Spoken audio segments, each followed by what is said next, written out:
Welcome everyone to our latest Alliance magazine event. Farming Harm is the future of philanthropy plant-based. My name is Kate Balding, and as features editor at Alliance, I have the pleasure of moderating today's discussion. For those of you joining us for the first time, these dialogues coincide with the publication of our quarterly print magazines, and we hope they serve as a welcome opportunity to weigh in on our special feature topics. First, however, just a little bit of housekeeping.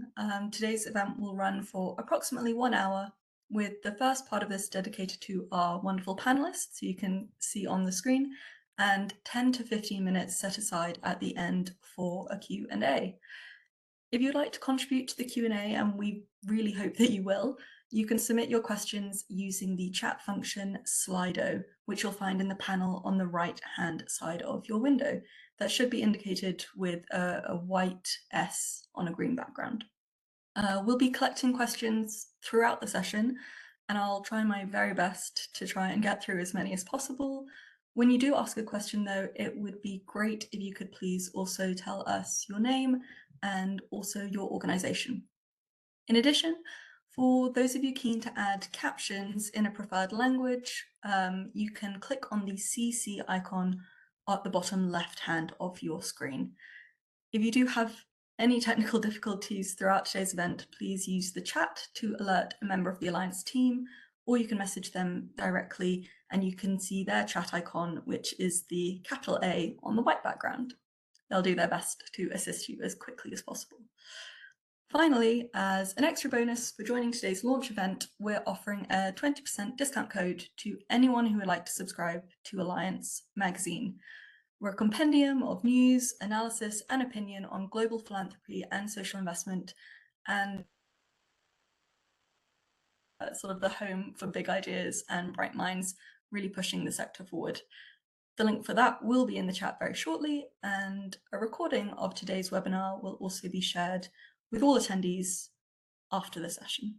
So, with all that said, and thank you for sticking with me, it's now my privilege to welcome today's panelists. So to start us off, we have Zoe Sigel. Zoe is the Director of Philanthropic Advising and Programs at Centera Funders, and is also Fund Manager at Effective Altruism Animal Welfare Fund. And in case she didn't have enough strings to her bow, I also had the pleasure of getting to know Zoe as one of the guest editors for this December special feature. Also joining us today is Stien van der Ploeg, Executive Director at Animal Charity Evaluators, also known as ACE. Stien has 20 years of leadership, strategy, and philanthropic expertise, and champions evidence-led grant-making for maximum impact. And finally, to round off the panel, I'm pleased to introduce Marcela Borges, the Director of Strategic Development at the Brazilian Vegetarian Society. Marcela brings experience in institutional diet shift strategies, advocacy, and also community engagement. So we're really lucky to have her here today. Welcome, everyone. And now you've all heard quite enough of my voice. So to start us off, I would like to invite each of you as the panelists to briefly introduce yourselves. And with this perhaps being a new topic for some of those joining us, it'd be great if you could each define in your own words what plant-based philanthropy might mean.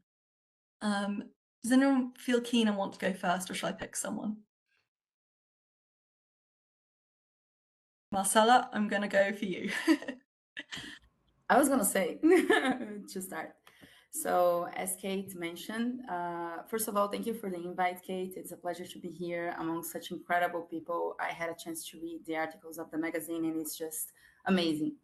So my name is Marcela and I'm a Brazilian corporate lawyer who transitioned to the animal advocacy movement 6 years ago to work at SVB, transforming food systems toward plant-based solutions. And I also currently work at the Pollination Project Foundation and serve in 2 different boards inside the animal movement. And I always loved work, and I'm proud to dedicate my time to what is still a deeply neglected yet highly strategic cause, one that intersects directly with climate, public health, food security, and social justice, especially in the Global South. And when I think about plant-based philanthropy, I'm not thinking about individual behavior change. I'm thinking about systems, scale, and policy leverage. Food sits at the center of 3 overlapping areas: that funders should care deeply about: animal suffering at scale, environmental breakdown, and public health. Plant-based philanthropy uses food as a lever to address all three at once. So, reading the articles of the magazine, we've learned that global animal agriculture wastes nearly a third of all crop calories produced.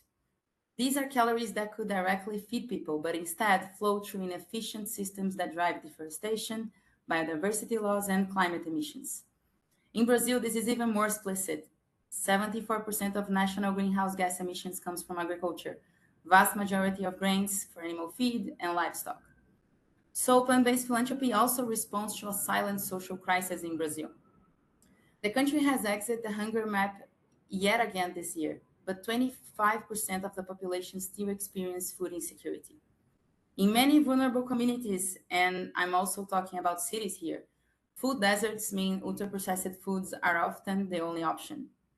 And it's no coincidence that 56% of adults are overweight or obese, and that non-communicable chronic diseases are the leading causes of death across all Americas. So by investing in plant-based solutions through public procurement, meals in schools, hospitals, solidarity kitchens, and social assistance centers, policies for protein diversification and incentives, we can reduce animal suffering, lower emissions, and improve nutrition. So in my opinion, plant-based philanthropy means supporting a much needed change. I think that's one of the things that I've definitely learned throughout this entire issue is just how much this topic interconnects to all facets of our lives, not just food. Thanks, Marcella. Steen, maybe I'll come to you next. Thank you. And yeah, just like Marcella said, and all of you, I am very grateful to be participating in this conversation, but also in general to be working for a cause area that is so critical to solving such a variety of issues that all and that together all make help this world become more hospitable to all. And yeah, ending factory farming is important on so many different levels. But as you'll probably understand from the name of the organization that I work for, Animal Charity Evaluators, for us, plant based philanthropy is really animal centered philanthropy. And our goal is to help people help more animals. And that's not just because of the extent and the horrificness of this cause area. For me, I also just find it very interesting and fascinating space to be in because there are so many different opportunities to do both traditional grant making, but there's also a lot of cutting edge innovative opportunities in this area that are hits based, but also there are a lot of high confidence, low risk areas that you can fund. And I obviously also really care about it because it is such a neglected space. I think this year, if I'm right, the amount of money that has gone into supporting the fight against factory farming is about the same as it cost to make the movie Zootopia. And I love the movie Zootopia, Zootopia 2. It was super cute, and I love the story and everything about it. But still, I probably would have preferred if that money went to helping actual animals be happier. And yeah, so that's a big part of what I'm in this for. And how we do that, Animal Charity Evaluators, is basically doing what the name says, but we're a grant making and donor advising organization that looks to identify the best ways to help animals and then promote those to donors and philanthropists who want to create a better future for all. And yeah, we do that through making trade-offs and looking at how we can basically say no to good grants so we can say yes to great ones because there's just so little funding. I'll probably have more to say, but I'm gonna blow my nose and give Zoe the mic, and then maybe I'll add some more later. Sounds good. Over to you, Zoe. Excellent. Well, first of all, I want to say it was such an honor to be able to co-edit this with ACE's Director of Communications, Shweta Sood, who I know can't be here today, but I'm so glad you're here, Steen, for that. And I also just wanted to thank Alliance Magazine for covering this issue because it is so near and dear to my heart.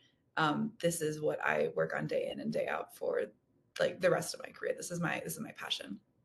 For background for folks, I help lead Centera Funders, which is a donor network, a major donor network of philanthropists, foundations, individuals who are seeking to reform and replace factory farming with a more humane and sustainable food system. So in my role, I have the privilege and the honor of being able to engage in donor education, educate our network, as well as do bespoke philanthropic advising, not only for members of our network, but for foundations and individuals that are seeking more guidance on how to give effectively in this space. And I think while we're talking big numbers, Marcella did a great overview of a lot of the impacts in this space. We're talking about high level systems. I don't want us to forget the individuals that we're talking about here, because for me, that's where plant-based philanthropy stems.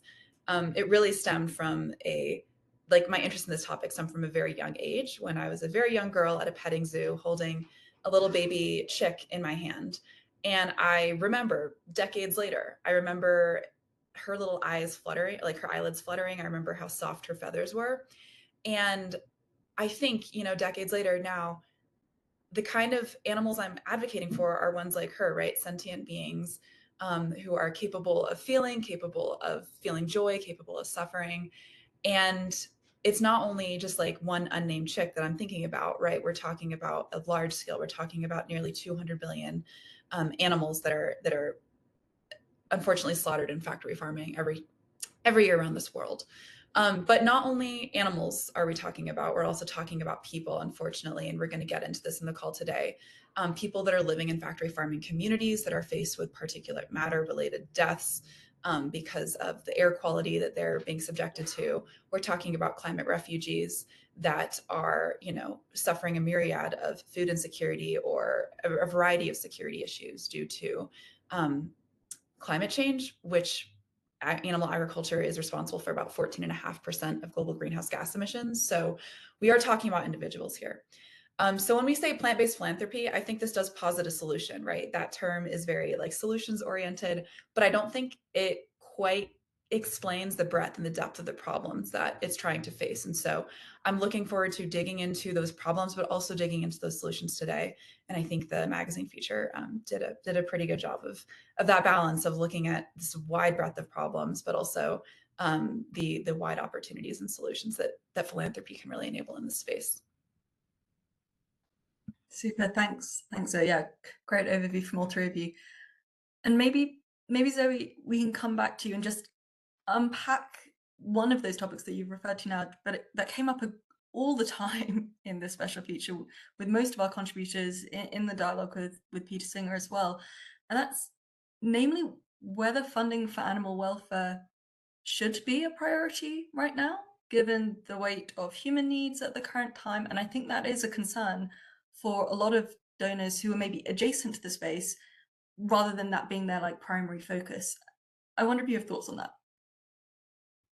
I have a lot of thoughts on that. And I think I would structure this as kind of like a two-part question, like what kinds of donors are there and how they think about this? And then what's like a framework that donors can use to think about this? So to start with that first part of the question, when I'm advising donors, I'd say they fall into one of three buckets. First of all, there are donors that I get to advise that are focused on animals because of the neglectedness. So, as Dean was saying, farmed animals get about 0.1% of global philanthropy, despite the fact that they are about 200 billion animals that are killed every year for factory farming purposes.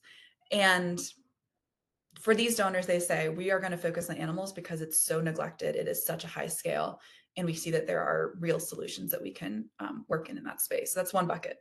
The second bucket of donors that I will often see or work with are folks that are saying, you know what, I care about a wide range of issues. I care about women's rights. I care about, children's rights. I care about public health. I care about catastrophic risk associated with AI. They care about so many things. And they recognize that animal suffering should be part of that portfolio because it is a large source of suffering that we have on this planet. And so for these donors, they're saying, this isn't my entire portfolio, but it's a part of it because they recognize the severity of this issue.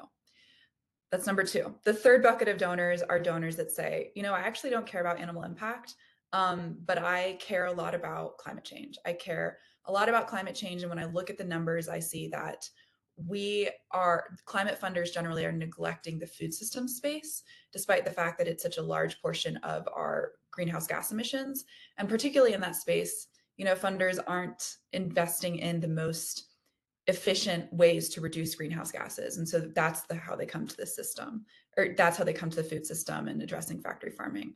There are donors that are in this bucket that say, you know, I really care about preventing the next pandemic. And I see that factory farming is a very, very serious issue and potential cause of the next pandemic. And therefore, I'm going to invest because I care purely about, you know, helping people not suffer immensely in this next pandemic. So there's all these tangential areas that people will come to the issue of addressing factory farming through. So that's kind of like the three buckets of donors that I will see get involved in this space. Now, to your question though, Kate, of humans versus animals, this is a very uncomfortable question, and I want to acknowledge that it can be very uncomfortable. But I do think that some of the most intellectually honest philanthropists in this space are willing to face that discomfort, are willing to really think through this and look at the numbers. And I want to say it's not about diminishing human suffering, because there is a lot of, like, I don't need to tell you, there's a lot of human suffering happening in this world. We know that. We know that. We see the news every day. We know this.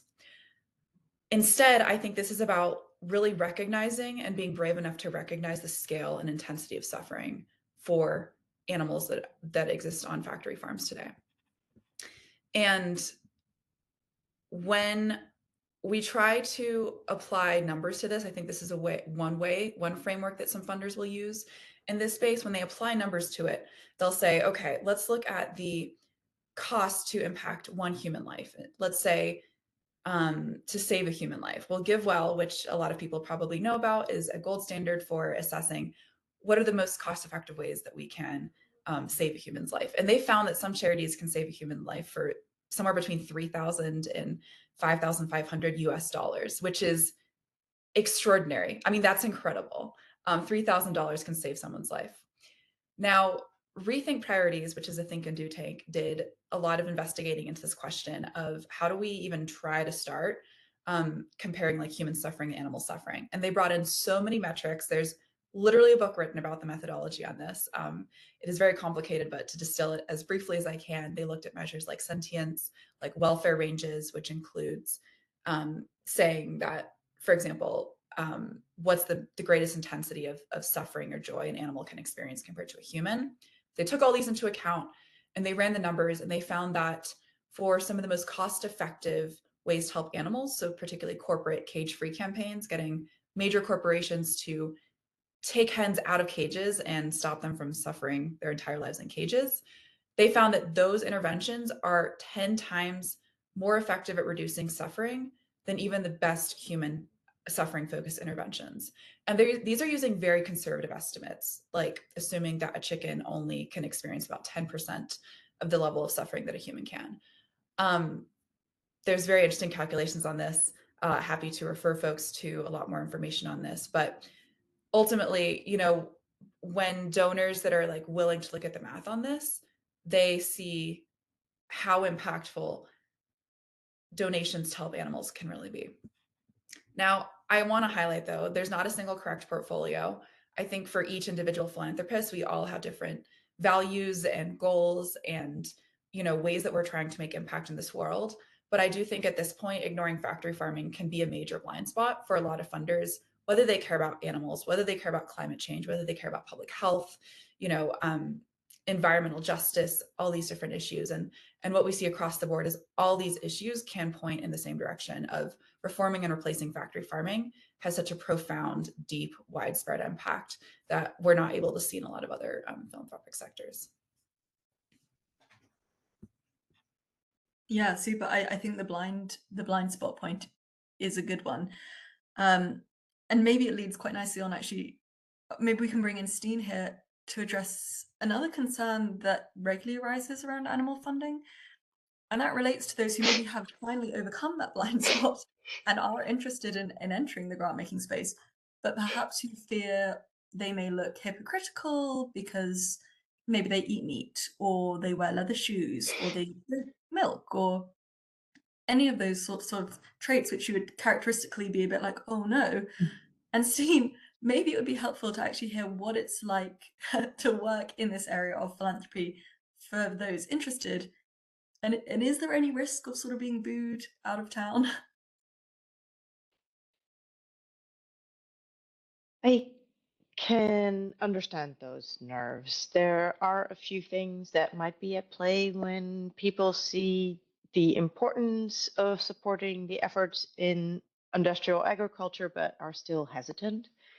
I can see that people might be worried about not practicing what they preach or not putting their mouth where their money is. And I can see that people might be scared of the militant vegan that they see in sitcoms, or that maybe you feel like you just don't want to personally be confronted with your own imperfect behavior. And I find all of those reasons understandable, but in practice, I don't see them mattering so much around me. When I look at the donors that we work with at ACE, there are quite a few among them who are not vegan, some not vegetarian. And like Zoe said, there are a bunch of funders among the Centera members who also are in it for a variety of reasons. Obviously, I cannot speak to all the activists and all the donors, but I expect that because of the scarcity of funding, that most charities will be very glad to have your support, and more importantly, so will the animals. And on a personal level, it also resonates with me because on paper, yes, abstaining from harm seems like the obvious practical and ethical choice to make, but I did not become vegan until I was 40, and I was convinced that my whole life had been a rational and deeply caring individual until one day I was in a grocery store and looked in my grocery basket and was like, well, maybe I'm not acting on my beliefs.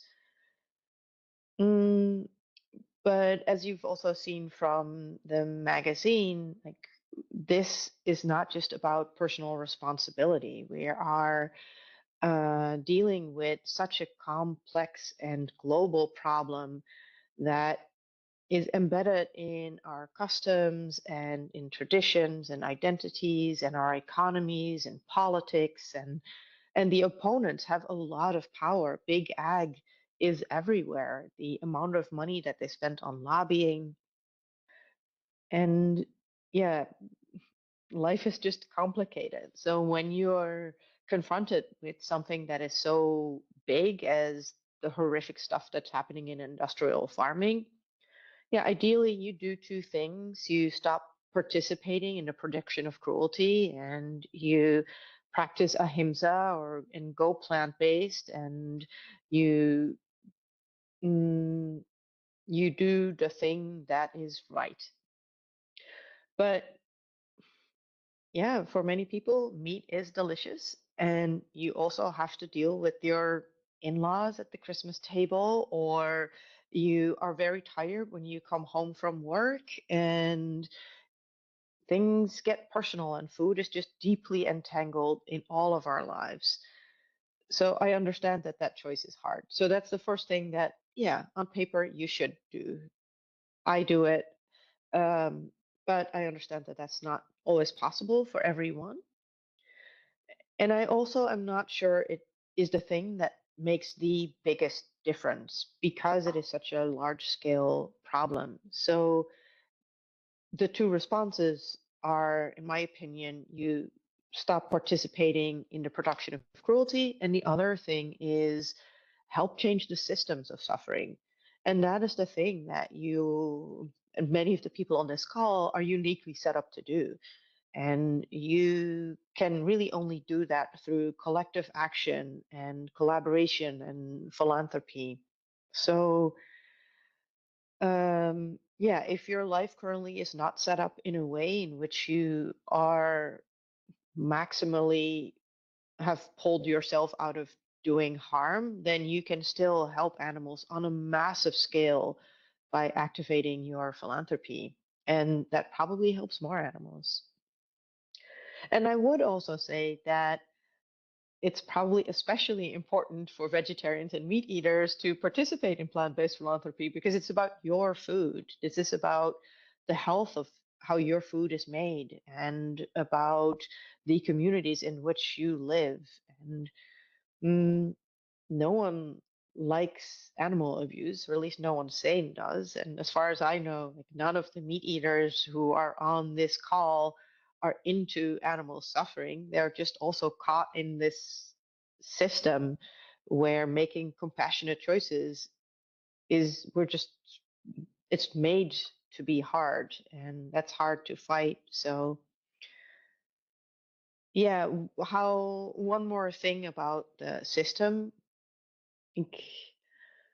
When I hear my neighbor abuse their dog, I cannot be a bystander to bullying, and I cannot be a witness and do nothing. Then I will feel complicit, and none of us are, not even as a vegan, are passive observers to factory farming. And we all are a participant in this system and that creates and maintains abuse. So, and because it happens on such a massive scale, mm, I cannot comfortably turn a blind eye when donating a few dollars a month or including even just one high impact plant-based grant into your portfolio. You can just support effective strategies that helps the animals trapped in these terrible conditions. So, yeah, I think as far as the community, I have found it to be very welcoming. I was also nervous, as I said, like not long before I joined this space, I was still, mm, I've had every diet. I've been a pescatarian, I've been a vegetarian, I ate only humanely raised meat.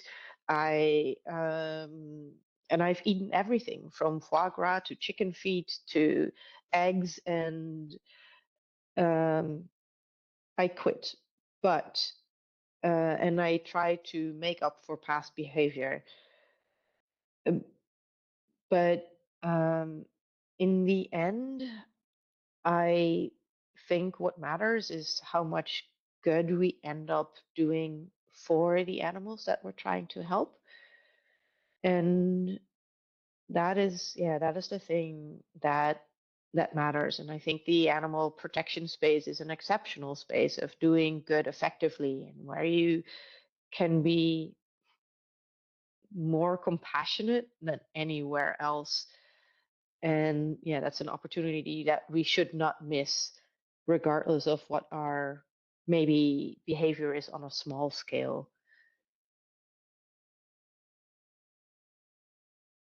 Yeah, I think that's again like something that when you're thinking about a scenario where you can be more compassionate than anywhere else, it's because when you're compassionate to animals, you're also being compassionate to humans. And I think that doesn't always work the other way around, right? If you're compassionate to humans, that doesn't always necessarily have a knock-on impact. So yeah, a really good observation. And Marcella, maybe let's bring you back in here and talk a little bit more about funding strategy. So as obviously our other panelists have touched on, there are many in this area of work who are really careful not to transfer guilt onto individuals, as we've spoken about. And what they're trying to do is look for accountability further upstream. What I think many people might be interested in is where funders and nonprofits can work together to apply that kind of pressure. And I'm not sure if you have any examples that maybe we can learn from or discuss when it comes to these strategies. Yeah, sure. But first, I would like to highlight what Steen said, because as I heard, we need the information and we need transparency. to understand what's going on with animals. But we also need alternatives, right? Because again, people are not going to just stop eating meat if they don't have something that is cost efficient, is tasty, it's accessible as well. So I think when we talk about plant-based philanthropy, we also need to think about the market, especially in developed countries. In underdeveloped countries, it's a little bit harder because it's a more of an access issue. But regarding your question about individual responsibility, I think that there's no rigid dichotomy between individual responsibility and systemic responsibility. For SVB, at least, we understand that both coexist, but they operate in a different layer. Individuals do have responsibility, and the more privilege someone has, either economic, educational, informational, the greater the responsibility to make choices aligned with public good, which is something Steen also touched upon. But when we acknowledge individual responsibility, we do not mean blaming people who lack access, education, time, or viable alternatives. I think choices are shaped by context, and without changing that context, individual responsibility alone cannot deliver structural change. What actually creates political space for change is the combination of conscious consumers, mobilized public, private sector working on access, availability, cost efficiency, and flavor, and governments pushing in the same direction. In other words, individual responsibility do exist, but it's only the starting point. Public awareness and public pressure are what transform that starting point into systemic change, the kind of force capable of countering vested interested and too big to fail status quo that usually resists any kind of shift. So where can funders and nonprofits apply upstream pressure? I believe is within the following path: transparency and access to information. So individual responsibility takes root when the information environment allows people to understand the problem and demand solutions. Public pressure doesn't emerge spontaneously, unfortunately. It's something that we build. When funders support research, data-driven communication, and evidence-based advocacy, they help create social demand. They enable narratives that are credible, accessible, and difficult to dismiss. The second would be helping create real alternatives. Responsibility is meaningless if options do not exist. Public pressure only sustains itself when alternatives are feasible, affordable, accessible, and culturally appropriate. This is really important. And this is where funders and NGO can work together to support companies expand sustainable menus, help governments include lower impact meals, and ensure that schools, hospitals, and even prisons have adequate plant-based options. This, again, is not about ideology, it's about infrastructure. Without it, pressure collapses. The third would be regulation. We can expect individuals to take responsibility if the system keeps penalizing innovation and distorting good choices. Right now, many regulatory environments do exactly that. So NGOs and funders can collaborate to secure policies like incentives for protein diversification, freedom to use plant-based terms, clear labeling, and protection against misinformation and fallacies around food innovation. Government only defend good regulation when they know there's social support behind it, and public pressure is what creates that political backing. The fourth area is funding coalitions and encouraging synergies. When done well, a coalition can build people power, can accelerate learning and strengthen movements. Many NGOs operate in isolation, not because they want to, but because they focus on survival. Funders can play a crucial role here by supporting introductions. Oops, looks like we've unfortunately lost Marcella there. Looks like she's coming back now. Advocacy organizations align around shared objectives, including advancing bills for tax incentives. Oh, sorry. I think you just dropped out a little bit there. You were talking about networks, I think, just before we lost you and how important they are. Oh, I'm sorry. Yeah, I was giving. Am I back? Yes, you are. Okay. I was giving an example of a coalition in Brazil where 14 NGOs came together to work with tax incentives and labor and tax reductions for all of the animal protection NGOs. So that type of coordination doesn't happen without intentional support. And also coming back to the plant-based philanthropy and to SVB, the organization I work for, we work with sustainable menus in public schools and hospitals to show how coordinated public institutional pressure works in practice. We currently have 8 cities and 10 hospitals, with 4 additional cities coming in 2026. And we also have 15 bills in different cities institutionalizing plant-based protein procurement. What makes this work is that stakeholders come to see a win-win program. SBB provides technical support and training so that kitchen staff, administrators, nutritionist team, and decision makers are aligned and confident. Individuals are satisfied with the project, funders enable scale, and governments come in to institutionalize the change. So public pressure accelerates adoption, and institutions make the change durable. So I think, how can funders train public pressure more intentionally? Investing in high impact communication, strengthening institutions that translate pressure into policy, because momentum without back end capacity fades. And third, by sustaining long term advocacy. Upstream pressure isn't a one off campaign, it's an ecosystem. And to conclude, I'm going to say a quote of the president of SVB and from Stanley, which is from great power comes great responsibility. The more privilege you have, the more responsibility you carry. And the more structural power you have as funders, institutions, or policymakers, the greater your obligation to change the system. At SVB, we believe in individual responsibility, yes, but as part of something larger, an ecosystem of public pressure that sustains systemic change. When funders and nonprofits work together to turn that pressure into policy, institutional mechanisms, and market shifts, food stop being a problem and can become one of the most powerful solutions we have. Fantastic, thank you. There's lots there that I want to come back to, but I'm aware of time, and maybe we can just, I think what would be really helpful, and we always try to do this, is end with something quite practical for those on the call. So perhaps as a closing remark from each of you before we move on to the Q&A, and a reminder to everyone on the call, please do send in your questions while you've got these 3 marvelous experts to hand.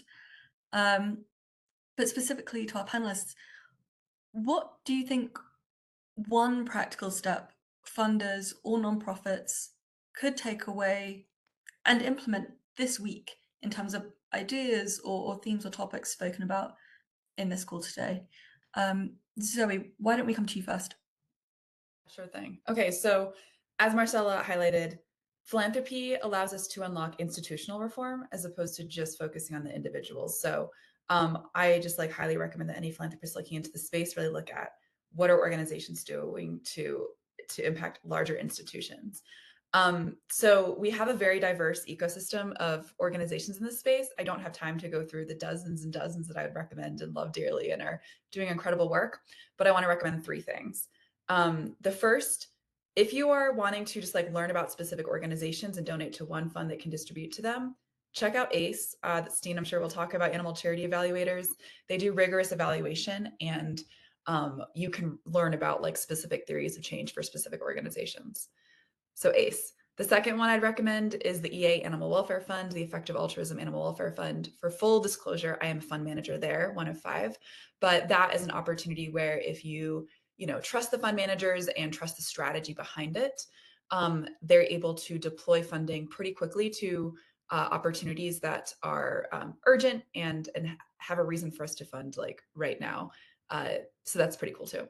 The third one, if you were you know what, I care so much about this issue and I want to develop an entire strategy for my own foundation, come talk to me at Centera Funders. We offer that pro bono philanthropic advising in order to provide funders with the guidance so they can start working in this space. So if that applies to you, I'll drop my email in the chat, but it's Zoe at centerafunders.org.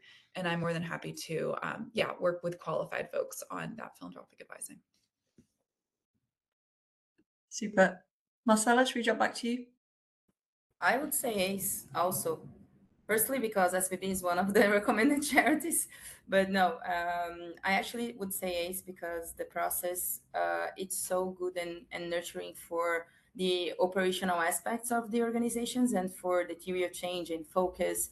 It was just amazing to be part of all the process. It's a really lengthy process. It's months and months of answering questions and doing reports, but it's just, the result is incredible. I feel fully confident that all of the organizations there deserve it. And EA funds also are an amazing opportunity. I would highlight regrantors as well, because they can get to places that big organizations normally couldn't. So, and I'm a part of Try Philanthropy. I'm a board member, and it's an organization that gives to BIPOC organizations, mainly Asia and Africa. They do amazing work with plant-based outreach and solutions. And I would say Pollination Project as well, which is another organization I work for. And not just because I work there, but because it's my life's mission and I fully believe in the work they do. Fantastic. And Steen, will come to you next. I feel like I shouldn't also pitch my own organization after both Marcella and Zoe already suggested looking up ACE, but I will anyway, because I see how daunting this problem is to truly consider. And in that case, maybe your best option just is to make a small test donation to a particular fund where you can just set it and forget it, or set it and then just see how you feel and become informed of the different issues, but especially all of the solutions. And then another thing that I would do is just learn about the work and talk about it. You don't have to do that only with vegans and animal philanthropists. You can do that on your own. Pick a book, pick a movie, and don't worry about only looking at the horrors. Zoe mentioned meeting like this baby chick and getting to know animals as individuals, and not just looking into the horrors of what are happening to these babies. And I do want to say one thing about that. Most of the horrific things are actually happening to the cutest of them all, to the baby animals, to the baby chicks, to the piglets, to the male dairy calves. They have the worst lives of them all, probably. Actually, I'm not sure if that's true, but it's all horrible. But learn about the amazing lives that animals would live when you see, well, yeah, chickens, since Zoe mentioned them. When a mother hen sees their little chicks in a stressful situation, their own heart rate raises and they exhibit the same stress that they see their children having. And these facts motivate me, and they're also just fun facts to know about the world around us. And I think all of that together is just inspiring. So yeah, make a test donation, learn about the world around you, and talk to others in the space. That is probably where I would start. Super. Thanks so much for sharing, everyone. Some really good guidance there. And that has also brought us into the Q&A section of the event. So a reminder, you can drop those questions, continue to do so in the Slido function, Q&A function in the chat bar. And the first question we have here is from Emfo from Eurogroup for Animals. And they say, there's a growing perception that plant-based philanthropy is circulating within the same trusted networks. From a systems perspective, do you recognize this dynamic? And how can funders balance trust-based philanthropy with the need to actively open those circles to new actors and ideas? And I think that also connects to one of our other questions there, who's sort of saying, how can I get started in this area? What about others who aren't necessarily the usual suspects? How can they feel welcome in this space? Does anyone want to take a lead on that question? Zoe, maybe I'll come to you. Sounds good. And also, Kate, I'm sorry, you said there was a Slido. I'm having trouble seeing where the questions are. I don't know. It's in the right-hand side of your window, probably at the bottom. There is a green icon with a white S in it. Yes. So Okay, cool. click that open, it should pop up. For sure. Okay, I'll look at that later. So I think to the question about folks that are the, I guess, not normal suspects for wanting to be interested in this space, for folks and foundations and individuals that are giving at very large levels, I really recommend talking to Centera funders. We have about 50 funders in our network that represent a diverse range of interests, of theories of change. And the common thread between all of them is this interest in reforming and replacing factory farming with this humane, sustainable food system. So I say this because we're able to connect you with other folks that you might think you're actually like one of the only ones, but there probably actually are others like you, first of all. But two, we can help you understand the space. I think when anyone is walking into a new philanthropic cause area, it is overwhelming. It just is. You're looking at a space of like, how do I even think about the different elements of the issue? How do I make sure that the giving I'm, giving does not like cause more issues down the line? How do I make sure that I'm giving to an organization that's like transparent and trustworthy? All those components. And so there is such a strong collective knowledge already at Centera funders. They represent about 75% of the funding in this space. And so there's no like requirement that when someone comes in, they do exactly what other funders are doing, because I'll tell you, there's such a diverse range. They're funding everything. But I think what is valuable is when you're getting involved in those networks, you can learn about what others are thinking about the space, what others have learned through their either decades of philanthropy, or some of the folks are new. There's a lot that have joined just this year. And so I say this isn't necessarily meant to be a pitch for Centera funders, although that's totally what it sounds like. It's more just like a pitch to talk to us about philanthropic advising, because that is pro bono, it is bespoke. And I think that can be a really good first step for folks just to get that initial guidance that they need in the space. From going back to the first question a little bit, and perhaps I'm interpreting this a little more critical than it is, but I think the first question might also be getting at the idea that there is a little bit of a niche or a network that might be fantastic and great, but they're still focused quite specifically on animal suffering. And perhaps the critique is, if they really want to affect systems level change, how can these active groups connect more widely to these other large areas that we've spoken about: health, climate? Could they be doing more? Should they be doing more? Maybe this is a little bit more of a niggly question, but I'm not sure if anyone wants to come in on that. Yeah, Marcella. I think that we need just to come together and understand that we are fighting the same fight. I'll give you an example. COP. Like, COP is 100%, or it should be, environmentalist and people worried about climate. And we don't see a lot of talk about animals and animal suffering. We see talk about food system, about hunger, and things are actually interconnected, as I was explaining about Brazil. And this is not just Brazil. I think it's worse in countries from the global south, but this happens everywhere. Food connects us, and when we use animals the way we use it to get the food, it is a problem that is not just for vegans and vegetarians. In 2050, we might not have food for everyone if you keep doing agriculture the way we do it today. So I guess it's getting people together, going to events, speaking, mingling, understanding that we are not the crazy vegans trying to protect only animals and we don't care about the earth or people. I think it's just interconnected things. And if you are a donor and you want to help out, I think the best thing you can do is to go through organizations like, or groups like Centera or like ACE, where there's already a map on where to go and who you should fund according to the stuff you believe in. You don't need to believe in every single one of those things, but I think the beauty of it is that we are so diverse. We have so many incredible people working into this cause, that you can find something that aligns with your values and the things you want to help out.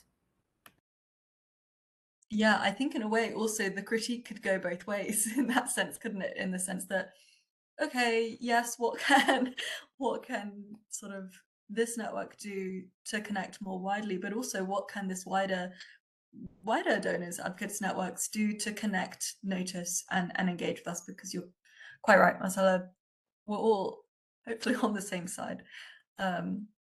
Great. Okay, we also have a question here from Susie Gilbert, and they ask, where have you seen donor organizing work best in moving new funding into animal impact work, be it directly or indirectly by supporting related causes the Dwarkish Patel Lewis podcast raised 2.5 million for ACE recommended organizations, mostly from first-time donors.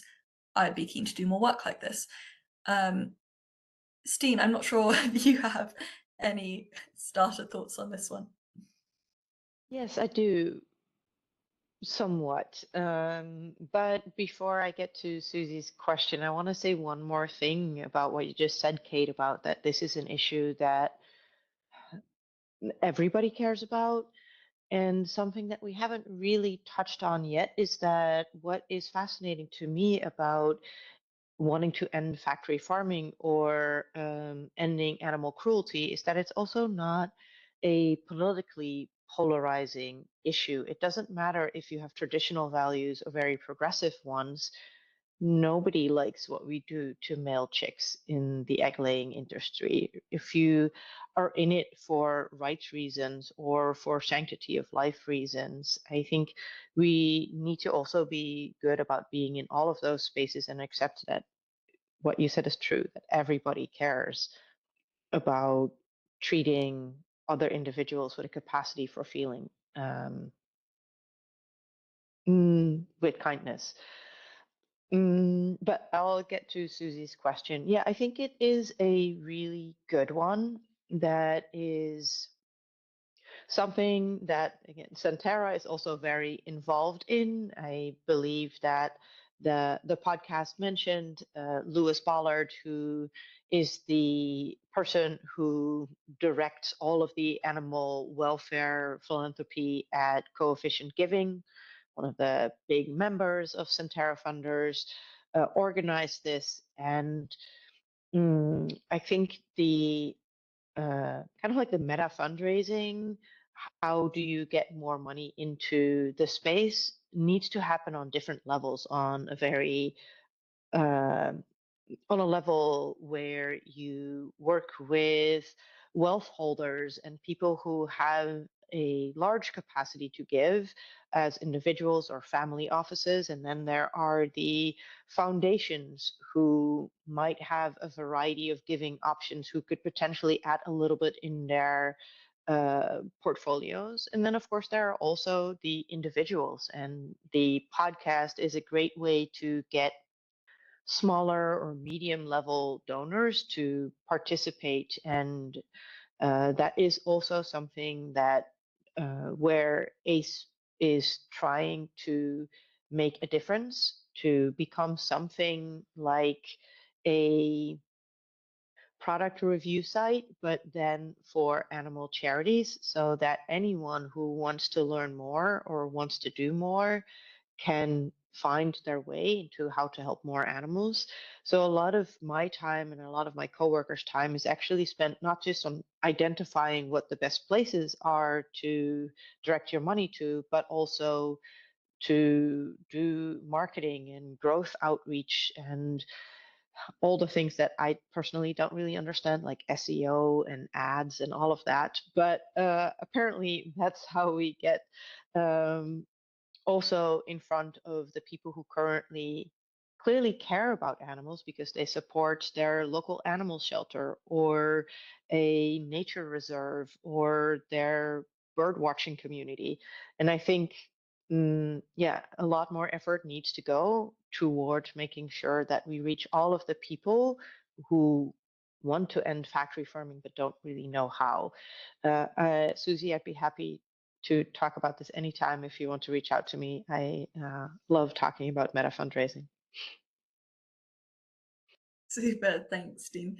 And looking at the time, I think we can just squeeze in one more. This one is from Tom Berry, and they write, health/the environment is often used to bolster a funder's moral position. Researchers feel constrained to focus only on health/environment, creating perceived values mismatches despite shared goals. How can these funders be persuaded to support research on how to deliver population-level dietary shifts?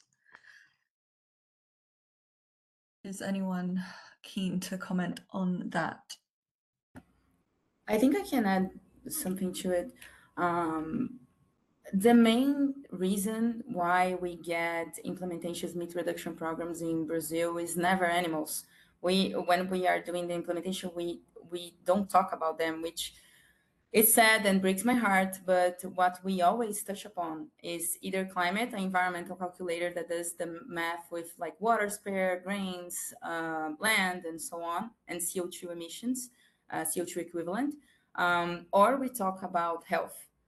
Animals are not unfortunately mentioned, and we receive criticism from some people, some folks in the movement saying, okay, but then those people are gonna eat just what is out there in the schools or the hospitals, and they're gonna eat elsewhere, and the impact would be in vain. No, because normally in Brazil in public schools, those are actually the meals that they're gonna have. They don't have the money to go elsewhere and buy food. That is actually why the families leave, like take the kids to school, because there they can be certain that the kids will eat. So it's a complete different scenario. And we firmly believe that when we create the context of people eating rice, beans, and real food, when they grow up to do smarter choices. They're not so addictive in meat or ultra processed food. So I don't think it's a matter of research on how to deliver diet shifts. I think it's finding the right nudges on where do you want to implement.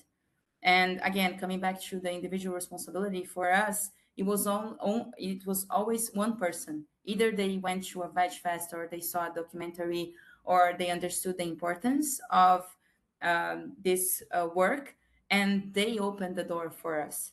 So again, that's what I said, that it's not a either or. And for me, the same goes to either like taking care of animals and we're putting them into the equation, or we're focusing on environment and health. I guess unfortunately right now everything is intertwined, and we can use the leverage we can get to get the implementations and move further along. Any final words? Otherwise, looking at the time. Yeah, sorry. A very quick thing. I added an article in the chat that folks can look to that really talks about the actually monetizing the healthcare and environmental benefits of diet shift opportunities. So I think the research is out there that this is a great strategy. I think to your question of how do we do it, I think when we just look purely at the numbers of how impactful diet change can be for the space, I hope that that's enough of a reason for really rational researchers to look into. Super. With that mic drop, we've reached the end of the afternoon session on factory farming and plant-based philanthropy. I hope everyone has enjoyed it as much as I have, and please join me in thanking Marcella, Steen, and Zoe for their generous time and conversation. Additional thanks to Jody and the Alliance team, and to all of our contributors who really brought this special feature to life. Some fantastic articles in there, really cannot sort of advocate for them enough. And thank you also to the audience for continuing to shape and support these sorts of conversations in the sector. So that's all from me. This is also the final event of the Alliance year. So I have the pleasure of wishing everyone a really safe and joyful holiday period. So thank you very much, everyone, for joining me. Thank you, guys, and have a lovely rest of your days. Thank you. Happy holidays.